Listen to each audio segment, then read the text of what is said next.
Hello friend, चला या जेवण करायला. आम्ही आज काय बनवलं माहिती का? स्पेशल काय बनवलं असाल? गावरान गावरान उडदाचं वरण आणि भात. त्याच्यासोबत जर अजून भाकर असते ना, ज्वारीची भाकर असते तर लई टेस्ट झालं असतं. पण काय करणार, पीठच नाही आमच्याकडे भाकर खायला बनवायला आता, म्हणून भात बनवला आणि उडदाचं वरण. एकदम मस्त टेस्टी टेस्टी टेस्टी.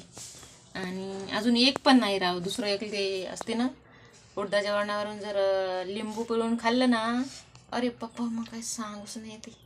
अरे लई भारी. तर हे बघा,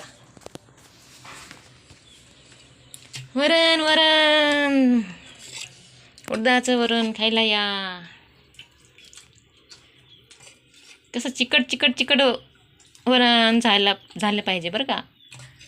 गावरान उडदाचं ना चिकट चिकट होते आणि एवढं छान लागते वरण. आणि भात आणि भाकर, अरे बापरे. कोथिंबीर टाकायचा भरपूर, लसूण टाकायचा भरपूर कुटून ह्याला वरणाला. फोडणी नाही दिलं तरी चालते बरं का, बिना फोडणीचं वरण भारी लागते. करून पहा तुम्ही. ओके. पण त्याच्यामध्ये लसूण जास्त वाटून टाकायचं आणि हिरव्या मिरच्याची चटणी टाकायचं आणि कोथिंबीर टाकायचा. वरण डाळ शिजत आलं ना ते, तर त्याच्यामध्ये कोथिंबीर, हिरव्या मिरची चटणी आणि लसूण जास्त थोडंसं एक्स्ट्रा.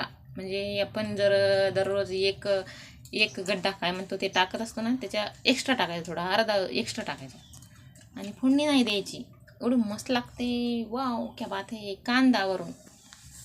कांदा कापून घ्यायचा आणि वरून लिंबू पिळून एकदम बस. तुम्ही म्हणसाल अरे बापरे काय मस्त रेसिपी, दररोजच करून खासाल तुम्ही, एवढी छान रेसिपी बनत असते. तर चला, अशा प्रकारे आपण आता ना जेवण करूया. तर कसा वाटला व्हिडिओ? तर सर्वांनी लाईव्ह लाईव्ह लाईव्हचंच नाव येत आहे. तर सगळ्यांनी व्हिडिओला लाईक करा आणि सगळ्यांनी अशी रेसिपी घरी करून बघा. उडदाचं वरण शिजवून त्याच्यात लसूणाची चटणी, हिरव्या मिरच्याची चटणी आणि कोथिंबीर भरभरून टाकायचं.